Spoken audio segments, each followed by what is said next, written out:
રે મન મેઘધનુષી મન, રે મન મેઘધનુષી મન, રે મન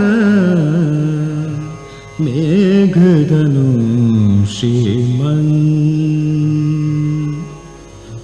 રે મન મેઘધનુષી મન. શું નેહા, શું ખબર છે? હમણાં મમ્મીને ત્યાં આવી છું. હા માસી, હવે તો છોકરાઓનું વેકેશન હોય ત્યારે જ આવી શકાય છે. આ દિવાળી પતી ગઈ ને વેકેશનનું અઠવાડિયા જેવું બાકી છે એટલે આજે આવી ગઈ. 3-4 દિવસ રોકાવાનો વિચાર છે, પણ ક્યાં ગઈ રચના? દેખાતી નથી. રચના તો અત્યારે ક્યાંથી હોય? એને તો સર્વિસ ચાલુ ને. તમે પરણેલા અને વસ્તાર માંડીને બેઠા છો, તમને ફુરસદ હોય. અમારે એની પાસે તો સમય જ નથી ને. કેમ માસી એવું કહો છો? બીજું શું કહું બેટા, તું તો જાણે છે ને, આ તમે બધી બેનપણીઓ પરણી પણ ગઈ અને દરેકને ઘેર બાળકો આવી ગયા, અને આ રચના પરણવાનું નામ જ નથી લેતી. કેટલા છોકરાઓ બતાવ્યા, પણ કોઈમાં આ નથી તો કોઈમાં પેલું નથી. અરે ભાઈ, આપણે ક્યાં સર્વગુણ સંપન્ન છીએ? પણ માસી, જ્યારે જ્યારે છોકરો જોવાની વાત આવે ત્યારે ત્યારે અમારા ઘરમાં કકળાટ થાય. છોકરા છોકરીને જોવાની આ સામાજિક પ્રથા ઉપર કેટલી જીભાચોરી થાય, અને માંડ માંડ અમારા પર ઉપકાર કરતી હોય તેમ તૈયાર થાય છોકરો જોવા.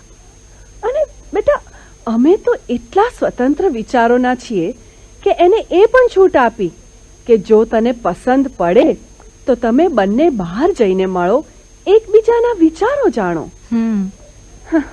પણ અહીં તો પહેલે જ ધડાકે ચોકડી મારી દે, પછી આગળની વાત જ ક્યાંથી આવે? અને બેટા, હવે તો છોકરાઓ પણ કેટલા બતાવ્યા, અને ક્યાંથી લાવવા? મેરેજ બ્યુરોમાં નામ લખાવવાની વાત કરીએ તો કે હું કઈ બિકાઉ ચીજ નથી કે મારે માટે દલાલો રાખવા પડે.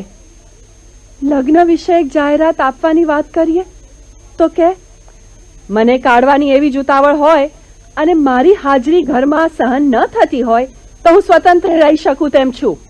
માસી, તમે આ વાત કરો છો, પણ રચના તો એમ કહે છે કે હું પરણવાની ઈચ્છા તો ધરાવું છું, પણ કોઈ યોગ્ય પાત્ર તો મળવું જોઈએ ને. બેટા, હવે તને શું કહું? મેં છાના માના તારા કાકાના મિત્ર પાસે 2 વાર લગ્ન વિષયક જાહેરાત પણ અપાવી છે. નહીં તો 30-40 છોકરા જોઈ નાખ્યા હશે, અને જોયા વગર જ ના પાડી એ તો જુદા. તારા કાકાએ તો એટલે સુધી કહ્યું છે કે તારે કોઈની સાથે પ્રેમ હોય કે કોઈ તને ગમતો હોય તો એ અમને કહે, અમને કોઈ નાત જાતનો વાંધો નથી. ના ના માસી, એવું કંઈ નથી. એવું હોય તો મને કહ્યા વગર રહે જ નહીં. હવે તો અમને જુદી ચિંતા થાય છે. હમણાં તો પરણવાની વાત કરીએ છીએ એટલે એની ઓફિસની તેની જાણમાં આવેલી છૂટાછેડા લીધેલી કે દુઃખી લગ્ન જીવનવાળી સ્ત્રીઓના ઉદાહરણ આપીને કહે છે કે પરણવાથી કોણ સુખી થયું છે? સ્ત્રીની સ્વતંત્રતા છીનવાઈ જાય છે, વહેતા કરવામાં જ જિંદગી પૂરી થાય છે, વગેરે વગેરે. કેટલું એ લાંબુ ચલાવે છે, જાણે લગ્ન કરવાનો વિચાર જ એને માંડી વાળ્યો હોય. ના ના માસી, સાવ એવું તો નહીં જ હોય. લગ્ન નહીં કરવાનું તો એણે ક્યારેય મને કહ્યું પણ નથી. ખરેખર હવે તો રચના સાથેની વાતચીત કામ પૂરતી જ સીમિત થઈ ગઈ છે. નેહા, તું એક કામ ન કરે? તું એની સાથે વાત કરીને એના વિચારો જાણ. ખરેખર એને લગ્ન કરવા છે કે નહીં? એની શું અપેક્ષાઓ છે? પણ જોજે, મારું નામ ન આવે. મેં તને કહ્યું છે એવું ન લાગે, નહીં તો મહાભારત થઈ જશે. સારું માસી, હું પ્રયત્ન કરીશ. ના ના, પ્રયત્ન નહીં, આ બાબત ગંભીર છે. હવે અમે કેટલો વખત કંઈ આખી જિંદગી ભાઈઓ થોડા રાખશે? અને આપણા સમાજમાં અપરિણિત અને એકલી રહેતી સ્ત્રીઓ પાછળ આદુ ખાઈને પડી જનારા કંઈ ઓછા છે? ના ના માસી, તમે ચિંતા ન કરશો. હું તમારી ચિંતા અને વાતની ગંભીરતા સમજુ જ છું. હું એને ઓફિસ ફોન કરી સાંજે શોપિંગ કરવું છે તેમ કહીને બહાર લઈ જાઉં છું. બસ.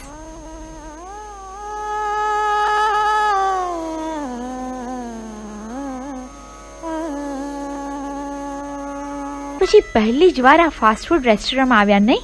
હા, હું પણ એ પછી તો આવી જ નથી. નેહા, કેવી મજા કરતા હતા નહીં? સાલું ઘણી વાર યાદ આવે છે ને તો ઉદાસ થઈ જવાય છે. કેવી મોજ મસ્તીના ધમાલિયા દિવસો હતા એ. હવે તો સાવ એકલા પડી ગયા. જો કે તને તો ખાસ એવું નહીં લાગતું હોય. નિરાગ અને તું તો અહીં આવી જ શકો ને? કે પછી તેણિયાને લીધે રેસ્ટોરન્ટમાં જવાનું જ બંધ કરી દીધું છે? ના ના, એવું કંઈ ખાસ નથી, પણ આ બાજુ નીકળાયું જ નથી. બાકી નિરાગને તો બહાર ખાવાનો બહુ જ શોખ છે. કેમ, એ તો તને પણ ઘણીવાર આમંત્રણ આપતો જ હોય છે ને? હા, પણ એવું કબાબમાં હડ્ડી બનવાનું મને ના ગમે. પણ જો હડ્ડી બનવાનું ન ગમે તો કબાબ બની જા ને. રચના, એક વાત પૂછું? ખોટું નહીં લગાડે ને? અરે, તારી વાતનું મને કોઈ દિવસ ખોટું લાગ્યું છે નેહા? પણ મને ખબર છે તું શું પૂછવા માંગે છે. શું પૂછવા માંગુ છું? બોલ. મને કબાબ બનવાનું તો તે કહી દીધું, પણ ત્યાં તું અટકી ગઈ. એ વિચારે કે લગ્નના વિષયમાં હું કેમ હજી સ્થાયી નથી થઈ. બોલ, સાચું ને?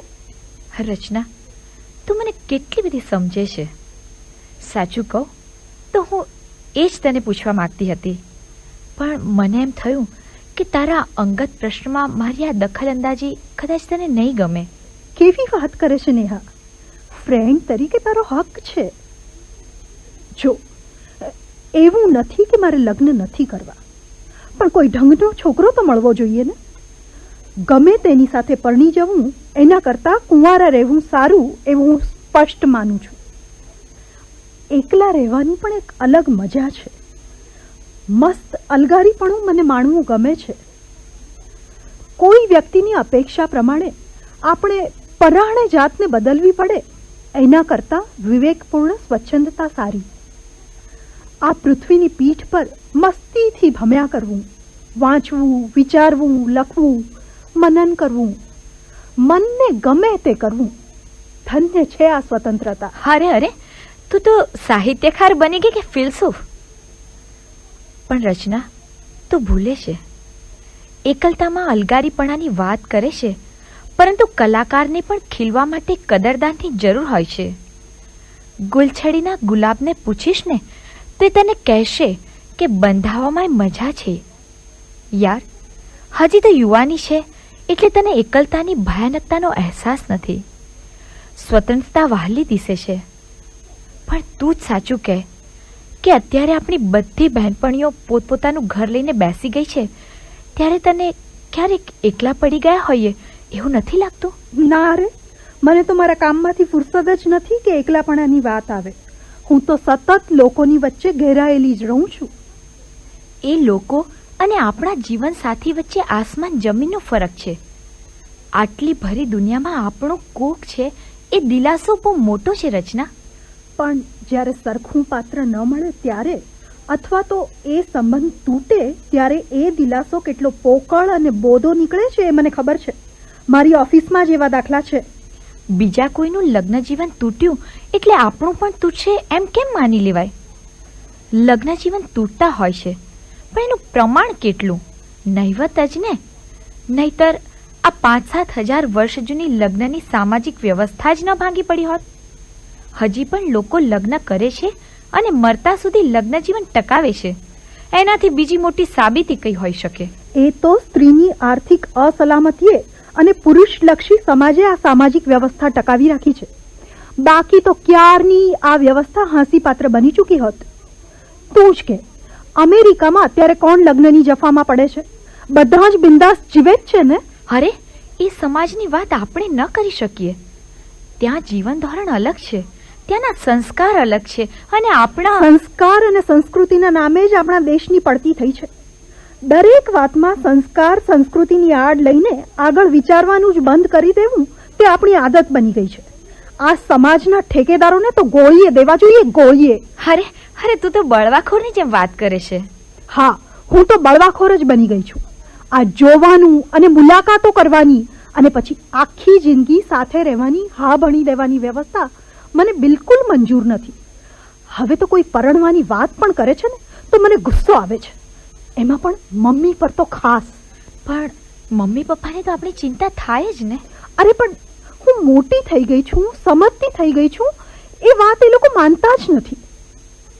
આજે હું પગભર છું અને આરામથી એકલા જીવન વિતાવી શકું છું. જુદું ઘર લઈને પણ રહી શકું છું. પણ કંઈ નહીં. મને યોગ્ય પાત્ર નહીં મળે ત્યાં સુધી હું પરણીશ નહીં. અને હવે તો લગભગ એવું જ લાગે છે કે આ સ્વતંત્રતાની બલિ ચડાવી દેવા જેવી મૂર્ખામી જીવનમાં બીજી કોઈ નથી. રચના,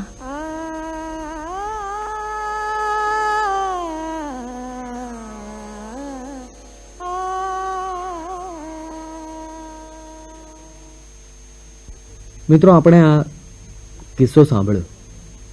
આપણી આસપાસ પણ આવા ઘણા કિસ્સાઓ બનતા હોય છે. આવી ઘણી વાતો આપણે જાણતા હોઈએ છીએ કે જેમાં છોકરા છોકરી અપરિણિત રહેવાનું પસંદ કરતા હોય છે.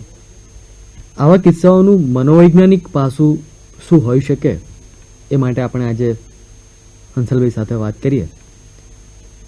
હંસલભાઈ, પ્રસ્તુત કિસ્સામાં આપણે જોયું કે રચના અપરિણિત રહેવાનું પસંદ કરે છે. આપણી આજુબાજુ નજર ફેરવીએ તો લગ્નની વયે પહોંચેલા ઘણા છોકરા છોકરીઓ આપણને નજરે પડશે કે જેમણે કુંવારા રહેવાનું પસંદ કર્યું હોય. તો આ અપરિણિત રહેવા પાછળ કયું માણસ કામ કરતું હોય? જયેશભાઈ, અપરિણિત રહેવાની જે આખી વાત છે એ એક વ્યક્તિનો વ્યક્તિગત નિર્ણય છે. કારણ કે સામાન્ય રીતે વ્યક્તિ પોતે જ નક્કી કરતો હોય છે કે પોતે પરિણિત જીવન જીવવું અથવા અપરિણિત રહેવું. હવે સામાન્ય રીતે એના માટે કોઈ એક પરિબળ આપણે જવાબદાર ગણી શકીએ નહીં અથવા કોઈ એક વાત ઉપર આંગળી ચીંધી શકીએ નહીં, પરંતુ એક સાથે સંકળાયેલા ઘણા બધા પરિબળો એમાં ભાગ ભજવતા હોય છે. પણ એમાં જો મહદઅંશે જોવા જઈએ તો એક તો સ્વભાવગત વાત આવે છે. કેટલાક વ્યક્તિઓ સ્વભાવથી જ એટલા અંતર્મુખી હોય છે કે જેમને અન્ય વ્યક્તિઓ સાથે સંબંધ બાંધવાની તકલીફ પડતી હોય છે. એટલે કે એ લોકો એકાકી જીવન જીવતા હોય છે પહેલેથી જ. લગ્નની વાત તો પછી આવે છે, પરંતુ નાનપણથી જ એ લોકો એકાકી રહેતા હોય છે અથવા અંતર્મુખી અથવા એટલા બધા શરમાળ હોય છે કે એમને કોઈ મિત્રો, કોઈ એવા ઉષ્માભર્યા સંબંધો હોતા જ નથી. તો કેટલાક લોકો એક અહમ ભરેલું જીવન જીવતા હોય છે કે જે વ્યક્તિ પોતે પોતાના જ પ્રેમમાં હોય એવું. આપણે જેમ ગ્રીક દંતકથાઓમાં નાર્સિસિયસનું એક પાત્ર છે કે એ વ્યક્તિ પોતાના જ પ્રતિબિંબના પ્રેમમાં હતો. તો એવી રીતે કેટલાક વ્યક્તિઓ પોતાના જ પ્રેમમાં એટલા બધા તરબોળ હોય છે કે પોતાની જાતને હટીને બીજાને પ્રેમ કરી શકતા નથી હોતા અથવા બીજા વિશે વિચારી શકતા નથી હોતા. તો આવા સ્વભાવવાળા વ્યક્તિઓ અપરિણિત રહેવાનો કેટલીક વાર નિર્ણય લઈ લેતા હોય છે. કેટલીક વાર કેટલાક વ્યક્તિઓની અપેક્ષાઓ વધુ પડતી હોય છે, એટલે એ લોકોની અપેક્ષાઓ સંતોષાતી નથી હોતી અથવા તો જેમ જેમ એ પાત્રો જોતા જતા હોય છે તેમ તેમ એમને થતું હોય છે કે આનાથી હજી વધારે સારું પાત્ર કદાચ મને મળશે, મારે રાહ જોવાની જરૂર છે. અને સારા પાત્રની શોધમાં એ લોકોનો એક જે સમય છે એ જતો રહેતો હોય છે. કારણ કે હું હંમેશા એવું માનું છું કે લગ્નનો એક ચોક્કસ સમય છે અને એ નીકળી જાય પછી લગ્ન કરવા બહુ તકલીફવાળા બનતા હોય છે. એટલે અંશલભાઈ, આપણામાં એવી પછી એક કહેવત પડી એના કારણે કે ખાટી છાશ ઉકરડે નાખવી પડે. બહુ સાચી વાત છે. એટલે એ જે એક સમય દરમિયાન એની અપેક્ષાઓ સંતોષાય નહીં તો એ એકવાર સમય નીકળી જતો હોય છે. કેટલાક વ્યક્તિઓ સમાધાન કરવા માટે તૈયાર નથી હોતા. આપણે જોઈએ તો કોઈ પણ વ્યક્તિ 100% સંપૂર્ણ નથી, એટલે ક્યારેક ને ક્યારેક કંઈક તડજોડ કરવી પડે, કંઈક થોડું સમાધાનકારી વલણ અપનાવવું પડે અને પછી લગ્ન આપણે કરી શકીએ. તો એ સમાધાનકારી વલણના અભાવે પણ કેટલાક વ્યક્તિઓ અપરિણિત રહી જતા હોય છે. કેટલાક લોકો વધારે પડતા મેથેમેટિકલ હોય છે, એટલે કે વધારે પડતું ગણિત માણતા હોય છે લગ્નમાં કે આ આટલું કરવાનું, આટલું નહીં કરવાનું, અને એને કારણે એમનું ગણિત ક્યારેય બંધ બેસતું નથી અથવા એનું ગણિત ક્યારેય પૂરું નથી થતું હતું. એવા પણ ઘણા કિસ્સાઓ જોયા છે કે જે લોકોને સેક્સનો ફિયર છે, એટલે કે જાતીયતાનો ડર છે અને એને કારણે લગ્ન કરવા માટે તૈયાર થતા નથી હોતા. પુરુષોમાં ખાસ કરીને નપુંસકતાનો ભય અથવા એમને એમ થાય કે હું મારી પત્નીને નહીં સંતોષી શકું, અથવા સ્ત્રીઓમાં જાતીય જીવનનો ભય કે એ એક પીડાદાયક વસ્તુ છે એવું એક ભાવના હોય છે, અને એને કારણે સ્ત્રીઓ અપરિણિત રહેવાની વાતો કરતી હોય છે. સ્ત્રીઓના કિસ્સામાં ઘણીવાર અંશલભાઈ એને ભૂતકાળમાં કોઈ એવો અનુભવ થયો હોય એના કારણે પણ હોય, કારણ કે ભૂતકાળના જે અનુભવ થયા હોય એ કદાચ બળજબરીપૂર્વક થયા હોય અને એને એ આખી વાતનો એ આખી ઘટનાનો ભય બેસી ગયો હોય અને એને કારણે એ થઈ શકતા ના હોય. અને કેટલાક લોકો એવા છે કે એ એક સામાજિક એમ કહેવાય કે સર્કમસ્ટેન્સીસ એટલે સામાજિક સંજોગોનો ભોગ બનેલા હોય છે અને એને કારણે એ લોકો અપરિણિત રહી જતા હોય. એ લોકોની ઈચ્છા તો હોય છે પણ સમાજ વચ્ચે આવતો હોય છે અથવા વ્યક્તિગત કારણો વચ્ચે આવતો હોય છે. એટલે એ કંઈક એવું એમની જીવનમાં એવી ઘટના ચક્ર ચાલ્યું હોય છે કે જેને આપણે કમનસીબ કહી શકીએ અને એને કારણે એમનો સમય જતો રહેતો હોય છે. હવે ઘણા કિસ્સામાં કોઈ વાતની પ્રતિક્રિયા એટલે કે રિએક્શનમાં પણ છોકરા છોકરીઓ અપરિણિત રહેવાનું પસંદ કરતા હોય છે. દાખલા તરીકે કોઈ નજીકના મિત્ર અથવા કુટુંબીજનનું લગ્ન જીવન ખોરંભે પડ્યું, એમાં કંઈક તકલીફો આવી એટલે જે કુંવારો છે એની પર એવી કદાચ છાપ પડે કે મારે પણ આવું થશે અને એના રિએક્શનમાં એ અપરિણિત રહેવાનું પસંદ કરે. તો આવી પ્રતિક્રિયાઓ કેટલી યોગ્ય? એ પણ એક ખૂબ સાચી વાત છે, કારણ કે ઘણા લોકો એવા હોય છે કે જેમના નજીકના કોઈક વ્યક્તિના જીવનમાં એવી ઘટનાઓ બની હોય છે કે જેથી એમનું લગ્ન જીવન દુઃખી હોય અથવા લગ્ન જીવન ભંગ થઈ ગયું હોય અને એની કોઈક એના માનસ ઉપર એક ઘેરી અસર પડી હોય અને એ એમાંથી બહાર ના આવી શકતો હોય અને એને કારણે એ લગ્ન ન કરવાનો નિર્ણય લેતું હોય છે. હવે ખરેખર જોવા જઈએ તો આ એક વ્યક્તિત્વમાં રહેલી ખામી જ કહેવાય, કારણ કે નકારાત્મકતા પચાવીને એમાંથી બહાર આવવું એ માણસનો સ્વભાવ છે અને એમાંથી બહાર આવવું જ જોઈએ. પરંતુ કેટલાક લોકોનું વ્યક્તિત્વ એવું હોય છે કે એ લોકો હંમેશા નકારાત્મકતા પચાવી શકતા નથી હોતા અને એ આશાવાદી બની શકતા નથી હોતા, કારણ કે જરૂરી નથી કે કોઈના કિસ્સામાં જે બન્યું એ આપણા કિસ્સામાં બને જ, પણ એટલી આશા પણ એ લોકો જગાવી નથી શકતા હોતા અને પરિણામે એ લોકો આ પ્રકારના પ્રતિક્રિયા હાથમાં લઈ લેતા હોય છે. સામાન્ય રીતે જોવા જઈએ તો માણસો સ્મશાન વૈરાગી હોય છે, એટલે કે કોઈ દુઃખ હોય અથવા આપણે જેમ કહીએ કે સ્મશાનમાં જઈએ અને જીવન નિરર્થક લાગે પણ એ 1-2 દિવસ 3 દિવસ લાગે પછી પાછા આપણે આપણા કાવા દાવામાં પડી જ જતા હોઈએ છીએ. પણ બહુ ઓછા લોકો એવા હોય છે કે જે હંમેશ માટે વૈરાગી થઈ જતા હોય છે. આપણે ઇતિહાસમાં પણ ઘણા દાખલા છે કે કોઈ નકારાત્મક અનુભવને લઈને વ્યક્તિ સંસાર છોડીને ચાલી ગયો હોય. તો મને એવું લાગે છે કે આ વ્યક્તિઓ એમાંના એક છે. એ ઉપરાંત બીજા કેટલાક વ્યક્તિઓ એવા છે કે જે લોકોએ અપરિણિત રહેવાનો નિર્ણય કોઈક બીજા કારણસર લીધો હોય છે, પરંતુ એને જસ્ટિફાય કરવા માટે અથવા એનું કારણ આપવા માટે આવા ઉદાહરણો આપતા ફરે છે કે ફલાણાનું લગ્ન જીવન સુખી નથી, આનું લગ્ન જીવન સુખી નથી. પણ ખરેખર એ લોકો અપરિણિત એની પ્રતિક્રિયા રૂપે નથી રહેતા. એ લોકોનું કારણ કંઈ જુદું છે, પણ કારણ બતાવવા માટે આવા ઉદાહરણો ટાંકતા ફરતા હોય છે. લગ્ન વયે પહોંચેલા અપરિણિત સંતાનોના કુટુંબીજનોની અને ખાસ તો માતા પિતાની માનસિક સ્થિતિ કફોડી હોય છે કે અમારી હયાતી બાદ સંતાનોનું શું થશે એ વિચારે એ લોકો ઘણા પરેશાન હોય છે. તો સામા પક્ષે અપરિણિત સંતાનોને એવું લાગતું હોય છે કે તમે અમારી ખોટી ચિંતા કરો છો, અમે અમારું ફોડી લઈશું. તો આ બંને જે માતા પિતા અને અપરિણિત સંતાનો એ બંને વચ્ચેની ના વિચારોની જે વિસંગતતા છે એ કેમ? એમાં એક માતા પિતાનું માનસ જ આપણે જવાબદાર ગણવું પડે, જે માતા પિતાનું થિંકિંગ છે એને માટે, અને જે વ્યક્તિનું થિંકિંગ છે એટલે કે જે યુવાન વ્યક્તિની વિચારસરણી છે એનું માનસ આપણે એના માટે વિચારવું પડે. દરેક માતા પિતાને જ્યારથી બાળકનો જન્મ થાય ત્યારથી એને એક ચિંતા મનમાં બેસતી જ હોય છે કે મારા પછી આ બાળકનું શું. અને એ જ્યાં સુધી બાળક નાનું હોય છે ત્યારે તો માતા પિતા અવારનવાર કહેતા હોય છે, કોઈ બીમારીમાં અમારી પાસે આવે તો એમ કે ડૉક્ટર સાહેબ બચાવી લેજો, કારણ કે મારી પાછળ 2 બાળકો છે અને એનું કોઈ નથી. એટલે એ મારા પછી બાળકનું શું એ ચિંતા તો બાળક જન્મે ત્યારથી થઈ જતી હોય છે. પરંતુ જેમ જેમ વ્યક્તિ જીવનમાં આગળ વધતો હોય છે, બાળક જેમ જેમ પોતાના પગ પર ઊભું રહેવા સક્ષમ બનતું હોય છે, તેમ તેમ માતા પિતાનો આ ભય ઓછો થતો જાય છે, કારણ કે એને એમ થાય છે કે અમારા પછી અમારું બાળક એ પોતાની સંભાળ લઈ શકે એમ છે. અને એમાં પણ જ્યારે લગ્ન થાય છે બાળકના ત્યારે એ વાત ઉપર પૂર્ણ વિરામ આવતું હોય છે, કારણ કે એને એ પણ થઈ જાય છે કે એને સમજનારું, એને હૂંફ આપનારું પણ કોઈ બીજું આવી ગયું છે અને પરિણામે એનો અજંપો શાંત થઈ જાય છે. પણ જે માતા પિતાના બાળકો અથવા જે માતા પિતાના યુવાન યુવતીઓ પરણવાની એજ પર આવી ગયા હોય છે અને તે છતાં બી પરણતા નથી, તો એમને એ અજંપો તો રહ્યા જ કરે છે કે મારા બાળક બધી જ રીતે આગળ આવી જશે, બધું જ બરાબર છે, પણ એને હૂંફ આપનારું કોણ? અથવા બધા પોતપોતા જે લોકો પરણી ગયા છે એ પોતપોતાના જીવનમાં ગોઠવાઈ જાય છે અથવા તો એમના જીવનમાં બિઝી બની જાય છે. તો મારા બાળકની એકલતાને ઢાંકવા માટેનું કોણ? એટલે એ એક પ્રકારનો માતા પિતાનું જે માનસ છે એ એમના સ્થાને બિલકુલ યોગ્ય છે કે એમને એ પ્રકારની ચિંતાઓ સતાવતી રહે છે. સામેના પક્ષે જોઈએ તો એ જે બાળક છે એ યુવાન વયે પહોંચેલું છે અથવા તો છોકરી છે તો એ યુવતી થઈ ગઈ છે.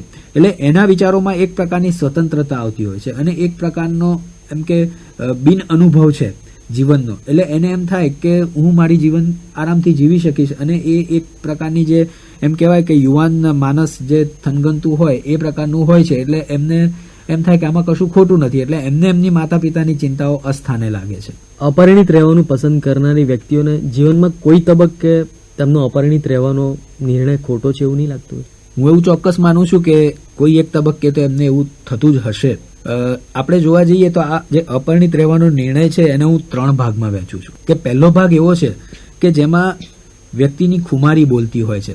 એટલે કે એને એક મારી સ્વરચિત કવિતાના શબ્દોમાં તમને કહું છું કે એમની પરિસ્થિતિ એવી હોય છે કે એકલતામાં એકાગ્રતામાં સફળતા, કાળ સ્થિતિનું ભાન નથી, દુનિયાની પરવા નથી.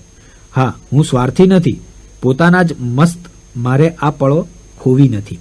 ભરી દુનિયામાં હું દુનિયાના ભોગે લાચારી ભર્યો એકલો નથી, પણ ગૌરવપૂર્ણ અલિપ્ત છું.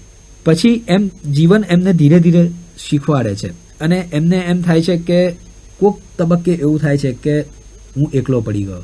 તો એ તબક્કે એને એમ થાય કે હાય, હું એકલો, હું રડું, પણ રડવા માટે જોઈશે તને કોઈકનું મળદું, જેના જીવે તને ચાહ્યો હશે. વમળ 2 ટકરાતા હસી પડ્યા, હસવા માટે જોઈએ છે 2. હશે તું કલાકાર, નહીં ખીલે, કદરદાનની જરૂર છે. તો એક તબક્કે એને એમ થશે ચોક્કસ કે મારે ખરેખર કોઈ એક વ્યક્તિની જરૂર છે. પણ એની સાથે ત્રીજું સ્ટેજ આવશે કે બંધાવાની એ મજા છે યાર. અરે ધૂપ કહે છે સૂંઘનારને કે સૂંઘનાર હોય તો બળવાની એ મજા છે. તો એ એક તબક્કો એવો આવે. પરંતુ આ 3 તબક્કાની અંદર પાછી પેલી ખુમારી તો અંદરથી માથું ઉચકે જ છે કે ના ના, સ્વતંત્રતા બહુ સારી છે. અને એમાં એક વાત મને યાદ આવે છે કે કોઈકે એવું કીધું છે કે તારી હાક સુણીને જો કોઈ ના આવે તો એકલો જાને રહે. પણ તારી હાક કોઈને બોલાવે છે જરૂર, એટલે તું હાક તો મારે જ છે, તું બોલાવે છે ચોક્કસ કોઈકને. તારો પહેલો પોકાર એવો છે કે હું એકલો હાય, એટલે તને એ હાય થાય છે એટલે તું કોઈકને બોલાવે છે. પણ હું એકલો ઘણું એવું જેને લાગે છે એ ખરેખર જોવા જઈએ તો એ એની અસફળ હાક છે. એણે હાક તો મારી જ જોઈ છે પણ કોઈ એ હાક સાંભળીને આવ્યું નથી. એટલે પરિણામે પોતાની નિષ્ફળતાને ઢાંકવા માટે અથવા નિર્બળ મનની સ્થિતિને ઢાંકવા માટે પાછળથી ઉદ્ભવેલા એના શબ્દો છે કે હું એકલો ઘણું. એટલે સામાન્ય રીતે આવા વ્યક્તિઓ જીવનમાં ક્યારેય સ્વીકારતા નથી હોતા કે એમણે જે નિર્ણય લીધો છે એ ખોટો લીધો છે. પ્રેમન મેઘધનુ શ્રીમન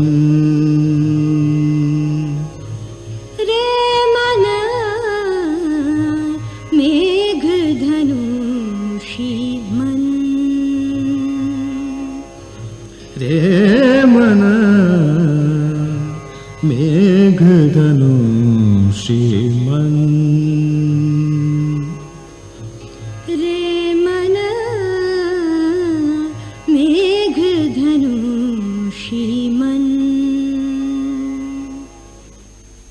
નાટ્ય રજૂઆત સોનાલી નાણાવટી, પ્રીતિ સ્કેપ્ટિક અને ભૈરવી કોશિયા. આલેખ અને મનોવિશ્લેષણ ડોક્ટર હંસલ ભચેજ. શીર્ષક ગીત તુષાર શુક્લ. સ્વરકાર નીરજ પરીખ. ગાયક કલાકારો નીરજ પરીખ, કલ્યાણી કૌઠાળકર અને આકાશવાણી ગાયક વૃંદ. રજૂઆત મૌલિન મુનશી અને જયેશ પંડ્યા.